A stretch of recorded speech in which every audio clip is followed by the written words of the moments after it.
Hello दोस्तों। तो आज हम पढ़ने जा रहे हैं डायूरेटिक ड्रग के बारे में। तो पेन और कॉपी साथ में ले लीजिए। स्टार्ट करते हैं विदाउट वेस्टिंग ऑफ टाइम। तो सबसे पहले समझते हैं कि डायूरेटिक का मतलब क्या होता है। डायूरेटिक किसे कहते हैं, डायूरेटिक मतलब होता क्या है, क्या चीज़ है, इसके बारे में पहले समझते हैं।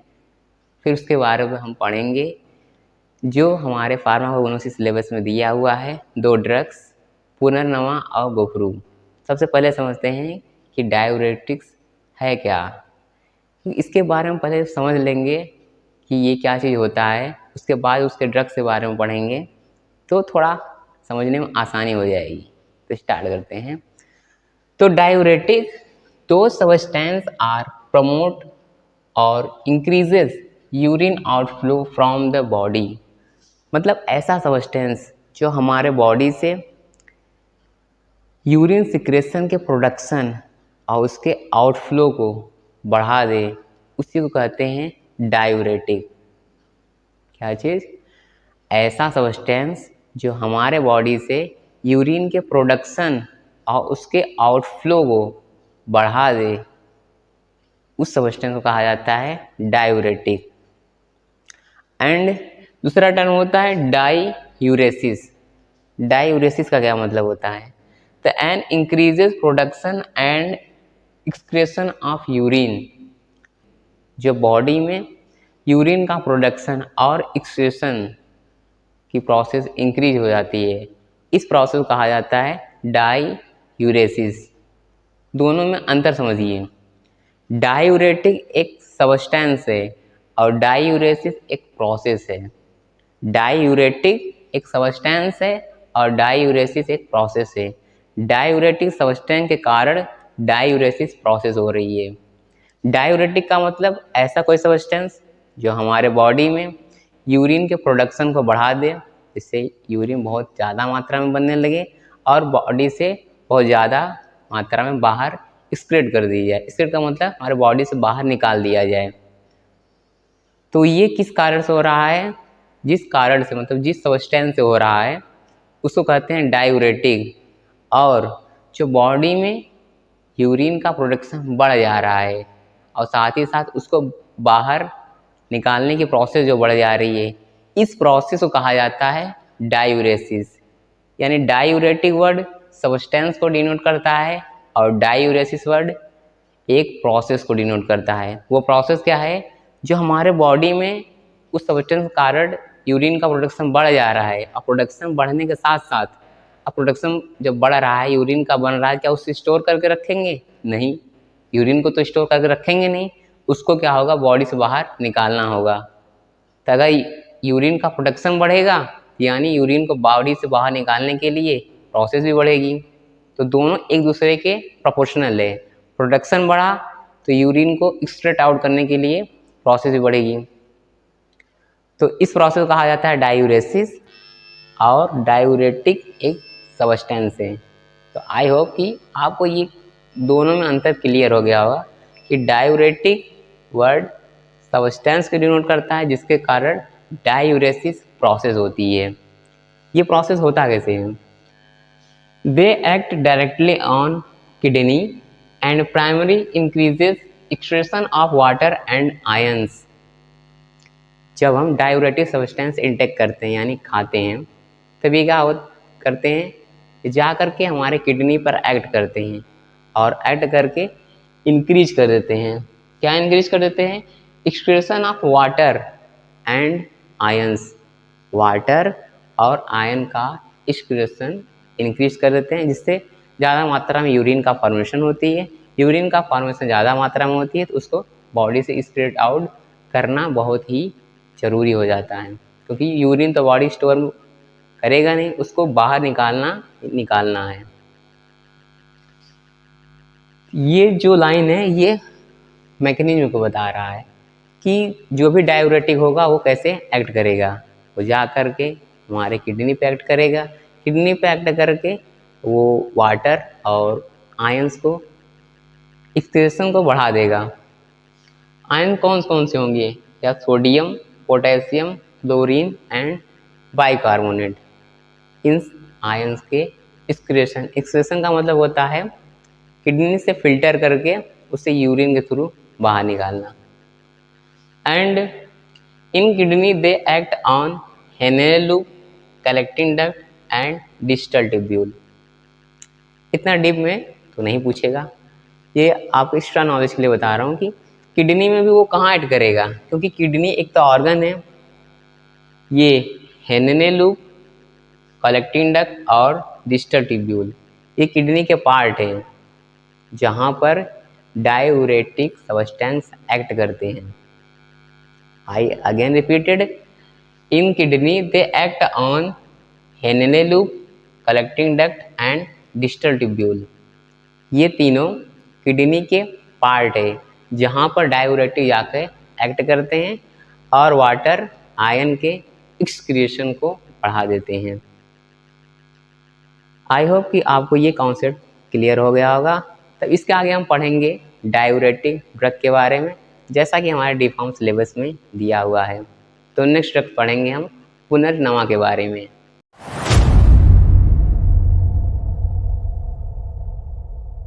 तो इस पुनर्नवा ड्रग के बारे में पढ़ते हैं। पुनर्नवा इस ड्रग का नाम क्यों पड़ा? क्योंकि ये ड्रग जो पुनर्नवा प्लांट होता है इसकी रीग्रोइंग कैपेसिटी बहुत ज़्यादा होती है। अगर किसी कारण से ये प्लांट सूख जाए या इस प्लांट को कट कर दिया जाए तो ये बहुत ही जल्द ग्रो कर जाता है, इसीलिए इसका नाम पड़ा पुनर्नवा। नवा का मतलब होता है नया, मतलब पुराने से नया। अगर किसी कारण से कट जाता है प्लांट या सूख जाता है तो वो पुराना हो गया, उससे बहुत ही जल्द ये ग्रो कर जाता है क्योंकि इसकी रीग्रोइंग कैपेसिटी बहुत ज़्यादा होती है, इसीलिए इस प्लांट का नाम पुनर्नवा पड़ा। एंड इस प्लांट के सिनोनिम से हॉगवीड, पुनर्नवा को हॉगवीड नाम से भी जाना जाता है। एंड फैमिली नेक्टाजिनेसी, ये नेक्टाजिनेसी फैमिली से बिलोंग करता है। एंड बायोलॉजिकल सोर्स, तो बायोलॉजिकल सोर्स में हम उस प्लांट का कौन सा पार्ट यूज करते हैं एंड उस प्लांट की साइंटिफिक नेम क्या है। तो the whole plant and root of Boerhavia diffusa plant का साइंटिफिक नेम है। और यहाँ पर हम पूरा का पूरा प्लांट या उस प्लांट का रूट यूज करते हैं for preparation of diuretic drug. Diuretic medicine को बनाने के लिए प्लांट का हम रूट या पूरा का पूरा प्लांट यूज करते हैं। एंड कलर, तो इसका कलर जो प्लांट यूज करते हैं पूरा, तो प्लांट में फूल होंगे, उसकी तना होगी, उसमें जड़ होंगे और उसके पत्तियाँ होंगी, तो इन सब का कलर्स अलग अलग होते हैं। तो यहाँ पर जैसे ग्रीन, तो लीफ का कलर ग्रीन है। एंड स्टेम का कलर पर्पलिश है। एंड रूट का कलर येलोइश ब्राउन है। एंड फ्लावर का कलर रेडिश पर्पल है। हर एक पार्ट का कलर अलग अलग है। अगर लीफ की बात की जाए तो लीफ का colour green, stem purplish, root yellowish brown and flower reddish purple colour का होता है। एंड ऑर्डर, तो ऑर्डर इसमें बहुत ही कम मात्रा में होती है, इसमें बहुत ही लेस अमाउंट में इसका ऑर्डर होता है। एंड टेस्ट इसका बीटर होता है। क्यों बीटर होता है? क्योंकि इसमें एल्कोलाइड्स प्रेजेंट होते हैं। केमिकल्स, इसमें केमिकल्स प्रेजेंट होते हैं। पुनर्नेवोसाइड, ये आइसोमर्स होते हैं। कभी भी आपको नाम अगर मिलते जुलते दिखें, केमिस्ट्री में बात कर रहा हूँ और किसी में नहीं, केमिस्ट्री में अगर नाम कभी आपको बहुत ही मिलते जुलते दिखे तो समझिए वो एक दूसरे के आइसोमर होते हैं। पुनर्नेविन एंड पुनर्नेवोसाइड्स, फ्लेवोनॉइड्स और स्टेरॉल्स, ये लो अमाउंट में प्रेजेंट होते हैं। 3 केमिकल्स इसमें मोस्ट इम्पॉर्टेंट है जिसके कारण इसका यूज हम डायूरेटिक की तरह कर रहे हैं। कौन कौन से हैं? पुनर्नेविन, पुनर्नेवोसाइट्स एंड बोररेविनोस, बोररेविनोन ए, बोररेविनोन बी, बोररेविनोन सी और बोररेविनोन डी। बोररेविनोन कभी कभी आपको बोररेविनोज भी लिखा मिलेगा किसी बुक में, इसलिए मैंने बोल दिया। यहाँ पर बोररेविनोन मैंने लिखा है। इसके कई टाइप है, टाइप ए है, टाइप बी है, टाइप सी है एंड टाइप डी है। यही 3 केमिकल्स हैं जो मोस्ट इम्पॉर्टेंट है, जिसके कारण ये डाययूरेसिस फिनोमेना को एक्ट करते हैं। यूजेस, तो यूजेस हम डाययूरेटिक की तरह यूज करते हैं।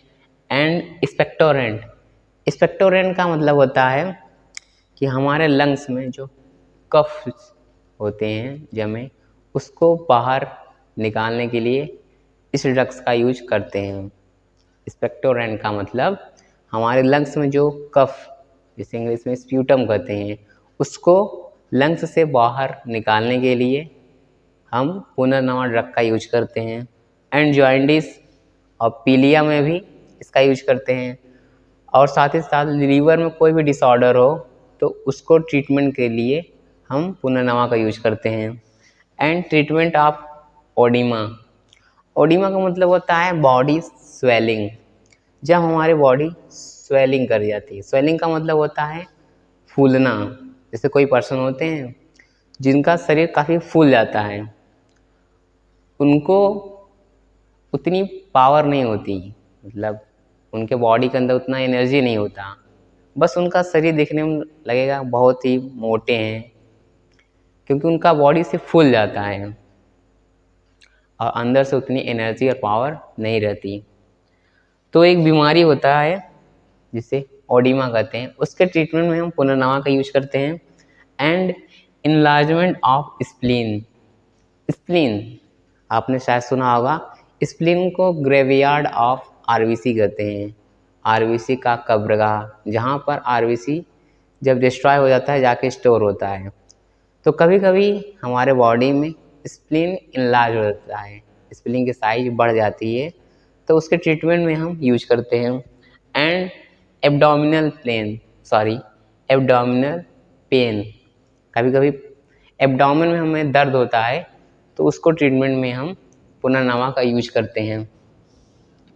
एक बार मैं फिर से इसको रिपीट कर देता हूँ, प्लीज़ आप इसको ध्यान से सुनिए और लिखकर इसे याद करने की प्रैक्टिस करिए, बिना देखे, देख कर नहीं। आप इसे मैं बोल रहा हूँ सुनिए और बिना देखे लिखने की प्रैक्टिस कीजिए।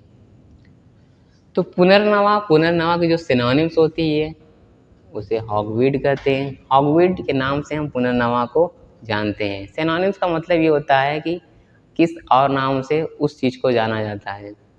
तो हॉगवीड नाम से हम पुनर्नवा को जानते हैं। और पुनर्नवा नाम क्यों पड़ा रखा? क्योंकि पुनर्नवा जो प्लांट है उसकी रीग्रोइंग कैपेसिटी ज़्यादा है। बाई चांस कभी वो सूख जाता है या उसे काट दी जाती है तो बहुत ही जल्दी ग्रो कर जाता है, इसलिए उसका नाम पुनर्नवा पड़ा है। एंड फैमिली, तो फैमिली नेक्टाजिनेसी, ये नेक्टाजिनेसी फैमिली से बिलोंग करता है। एंड बायोलॉजिकल सोर्स, तो बायोलॉजिकल सोर्स में हम 2 चीज़ लिखते हैं, क्या चीज़ हमें ऑब्टेन करते हैं उस प्लांट से और उस प्लांट का साइंटिफिक नेम क्या है।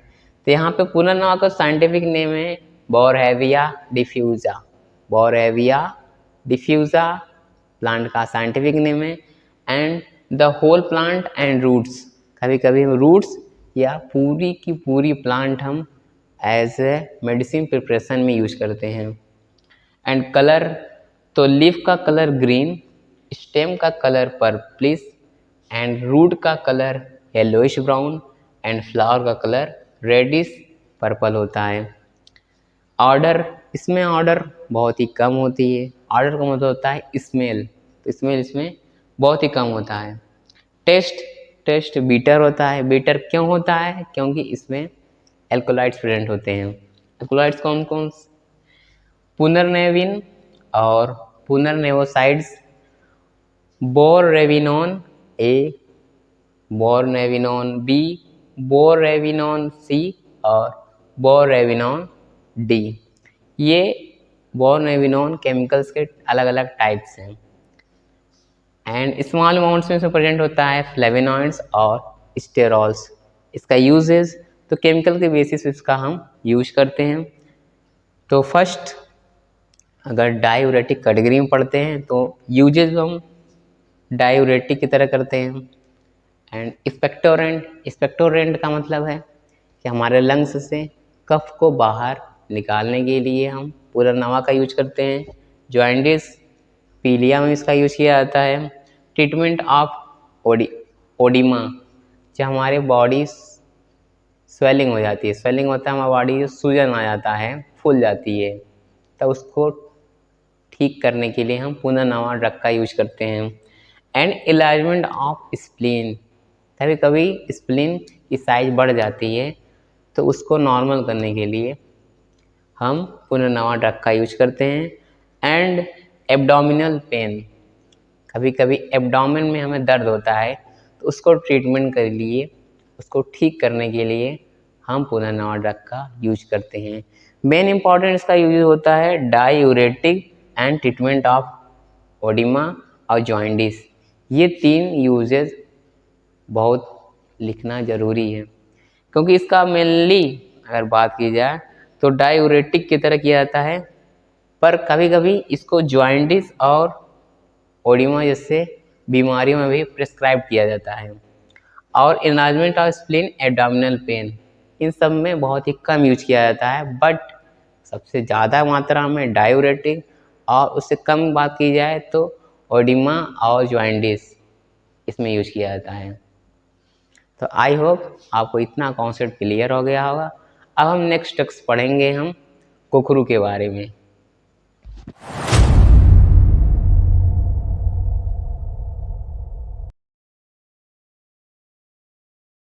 नेक्स्ट ड्रग है गोखरू। गोखरू के बारे में पढ़ते हैं। तो गोखरू की सिनोनिम्स है गोक्षुरा एंड कैल्ट्रॉप और पंक्चर वेन।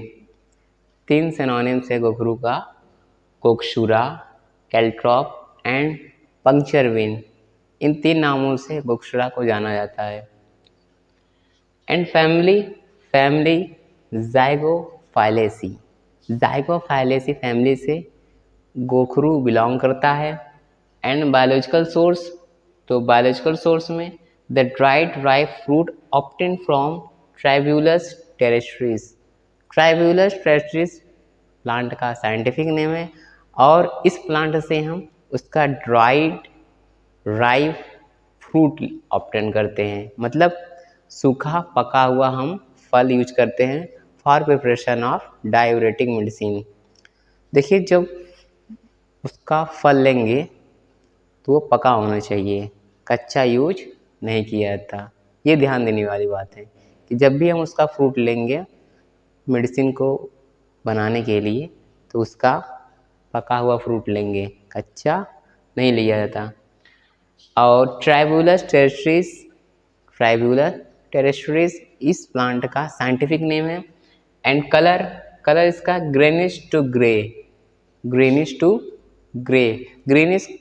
कब, जब वो प्लांट का फ्रूट अनराइप रहता है, यानी फ्रूट जब पका हुआ नहीं रहता तब ग्रीनिश कलर का रहता है, ग्रीनिश मतलब हरा कलर। एंड जब पकने के कगार पर आता है, मैच्योर हो जाता है, तो उसका कलर ग्रेइश हो जाती है। एंड ऑर्डर, तो इसमें स्मेल बहुत ही कम होता है। टेस्ट इसका बीटर होता है। बीटर क्यों होता है? क्योंकि इसमें एल्कोलॉइड्स प्रेजेंट होते हैं। मैं लगभग हर एक ड्रग्स के बारे में बताता हूँ कि अगर बीटर टेस्ट है तो उसमें एल्कोलॉइड्स ज़रूर ही प्रेजेंट हैं। और फार्माकोग्नोसी में तो मोस्ट ऑफ द जो ड्रग्स हैं उनके टेस्ट बीटर ही हैं। और क्यों है? क्योंकि उसमें एल्कोलॉइड्स प्रेजेंट हैं। तो केमिकल्स, इसमें केमिकल्स प्रेजेंट होता है ट्राइब्यूलोसिन का जब हाइड्रोलाइसिस होता है तो कन्वर्ट हो जाता है स्टेरॉयडल सेपोनिन्स। ये मोस्ट इम्पॉर्टेंट केमिकल्स है। हाइड्रोलाइसिस के पहले जो ट्राइब्यूलोसिन था ये उतना इम्पॉर्टेंट नहीं है क्योंकि ये एक्ट नहीं करता है डायूरेटिक की तरह। इसका हाइड्रोलाइसिस होता है, कन्वर्ट हो जाता है स्टेरॉयडल सेपोनिन्स में। तो जैसे ही कन्वर्ट होता है स्टेरॉयडल सेपोनिन्स में ये एक्ट करता है एज ए डायूरेटिक की तरह। तो इसका हाइड्रोलाइसिस होना बहुत ही इंपॉर्टेंट है, तभी ये एक्ट करेगा एज ए डायूरेटिक। एंड इसमें डायोजेनिन्स और टेस्ट्रोसिन्स प्रेजेंट होते हैं। इसमें अगर इम्पॉर्टेंट केमिकल्स हैं तो वो स्टेरॉयडल सेपोनिन्स और डायोजेनिन्स, टेरेस्ट्रोसिन्स, ये 3 केमिकल्स इंपॉर्टेंट हैं। कुछ अमाउंट में इसमें फ्लेवोनॉइड्स प्रेजेंट होते हैं तो उतना इंपॉर्टेंट नहीं है। ये 3 इंपॉर्टेंट हैं, स्टेरॉयडल सेपोनिन्स और डायोजेनिन्स और टेरेस्ट्रोसिन्स। टेरेस्ट्रोसिन्स के कई टाइप होते हैं, जैसे टेरेस्ट्रोसिन्स ए, बी, सी, डी और ई। ये अलग अलग होता है, मैंने एक ही जगह लिख दिया है, आप चाहे तो एक साथ लिख सकते हैं या अलग, बस समझ में आना चाहिए। इसके कई टाइप होते हैं, टेरेस्ट्रोसिन्स ए, टेरेस्ट्रोसिन्स बी, टेरेस्ट्रोसिन्स सी, टेरेस्ट्रोसिन्स डी और टेरेस्ट्रोसिन्स ई। ये अलग अलग हैं, यहाँ मैंने एक साथ लिखा है, समझ में आना चाहिए बस। और इसमें कुछ अमाउंट में फ्लेवोनॉइड्स प्रेजेंट होते हैं। इनके केमिकल्स बेसिस पर इसका हम यूज करते हैं। कोई भी ड्रग्स हो गया, उसका यूजेज हम उसमें प्रेजेंट जो केमिकल है उसके बेसिस पे करते हैं। इसका यूज डायूरेटिक की तरह and kidney stones. Kidney stones का मतलब जो किडनी में पथरी हो जाती है, उसके ट्रीटमेंट में हम गोखरू का यूज करते हैं। And treatment of pain urination. Pain urination का मतलब कुछ पर्सन ऐसे होते हैं जिनको पेशाब करने में दर्द होता है, तो ऐसे केसेस में, ऐसे सिचुएशन में जिस पर्सन को पेशाब करने में दर्द होता है उसको गोखरू ड्रग प्रेस्क्राइब की जाती है, मतलब उसको खाने के लिए कहा जाता है, डॉक्टर उसको सलाह देते हैं। And treatment of gout. Gout एक ज्वाइंट डिसऑर्डर है। इस ज्वाइंट डिसऑर्डर में हम डायूरेटिक का यूज क्यों करते हैं? इस ज्वाइंट डिसऑर्डर में हम डायूरेटिक का यूज क्यों कर रहे हैं? क्योंकि गॉट यूरिक एसिड के एक्यूमुलेशन के कारण होता है। और एक्यूमुलेशन कहाँ होती है? हमारे जॉइंट में। जब हमारे जॉइंट में यूरिक एसिड का एक्यूमुलेशन होता है, जिसके कारण बहुत ही पेन और जॉइंट्स में स्टिफनेस आ जाती है। स्टिफनेस का मतलब जकड़न, जिससे चलने फिरने और हिलने डुलने में बहुत ही दर्द होता है। तो ऐसे केस में, ऐसे सिचुएशन में गोखरू ड्रग का यूज किया जाता है। समझ में आया आपको? गॉट एक डिजीज है। कौन सा डिजीज है? जॉइंट डिसऑर्डर डिजीज है। उसमें हम गोखरू ड्रग का यूज कर रहे हैं। क्यों यूज कर रहे हैं? कि गॉट हमें तब होता है जब हमारे जॉइंट्स में यूरिक एसिड के क्रिस्टल का एक्यूमुलेशन होता है। एक्यूमुलेशन का मतलब जो जॉइंट्स हैं वहाँ पे जाके जमा हो जाते हैं, और जमा जब ये होते हैं तो बहुत ही ज़्यादा पेन होती है और जॉइंट्स में स्टिफनेस आ जाती है, जिससे कारण चलने फिरने हिलने डुलने में बहुत ही प्रॉब्लम्स होती है। तो ऐसे केसेस में हम गोखरू को ड्रग्स यूज करते हैं। क्यों किया जाता है? क्योंकि ये जो यूरिक एसिड है उसके आउटफ्लो को बढ़ा देता है through the urine. Uric acid को यूरिन के थ्रू बाहर निकाल दिया जाता है, इसीलिए डायूरेटिक ड्रग का यूज हम गॉट डिजीज में करते हैं।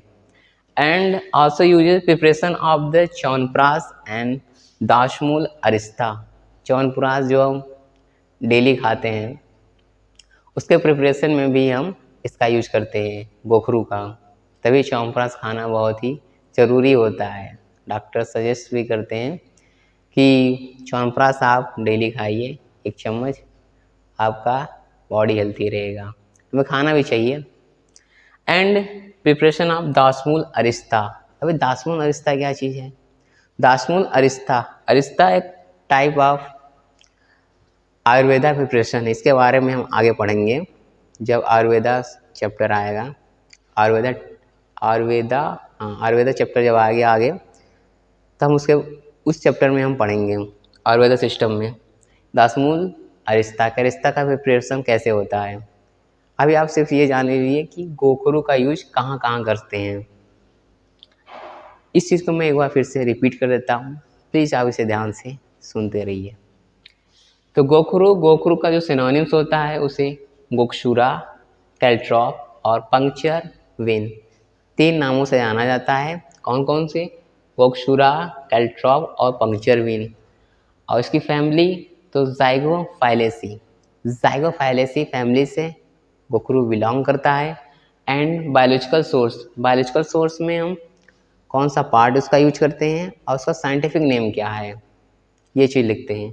तो हम इसका पार्ट यूज करते हैं ड्राइड राइप फ्रूट, सूखा पका हुआ फ्रूट हम यूज करते हैं। और प्लांट का साइंटिफिक नेम है ट्राइबुलस टेरेस्ट्रीज। एंड कलर, तो colour greenish to grey. Green कब? जब फ्रूट अनराइप रहता है, जैसे ही राइप होगा या मैच्योर होगा तो उसका कलर ग्रे हो जाती है। एंड ऑर्डर, तो इसमें स्मेल बहुत ही कम होता है। एंड टेस्ट इसका बीटर होता है। बीटर क्यों होता है? क्योंकि इसमें एल्कोलाइड्स प्रेजेंट होते हैं। केमिकल्स में ट्राइब्यूलोसिन का जब हाइड्रोलाइसिस होता है तो कन्वर्ट हो जाता है स्टेरॉयडल सैपोनिन्स में। एंड इसमें प्रेजेंट होते हैं डायोजेनिन्स एंड टेरेस्ट्रोसिन्स।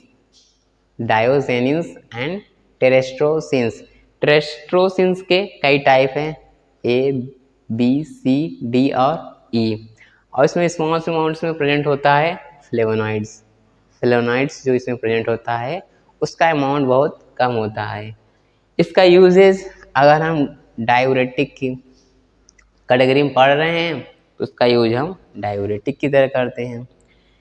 किडनी स्टोन, किडनी में पथरी हो गया हो, उसको ट्रीटमेंट यूज करते हैं। And treatment of pain urination का मतलब जब पेशाब करने में दर्द होती है तो उस पर्सन को सजेस्ट किया जाता है गोखरू ड्रग इनटेक करने के लिए। And treatment of gout disease के ट्रीटमेंट में हम गोखरू ड्रग का यूज करते हैं। And preparation of Chyawanprash and Dashmool Arishta के प्रिपरेशन में हम गोखरू ड्रग का यूज करते हैं। इसी के साथ ये डायूरेटिक ड्रग कंप्लीट होता है। आई होप कि आपको ये दोनों ड्रग्स अच्छे से समझ में आया होगा और आपको डायूरेटिक क्या होती है, डायूरेसिस क्या होती है, इन दोनों के बारे में अंतर समझ में आया होगा। इसी के साथ इस लेक्चर को समाप्त करते हैं। नमस्कार।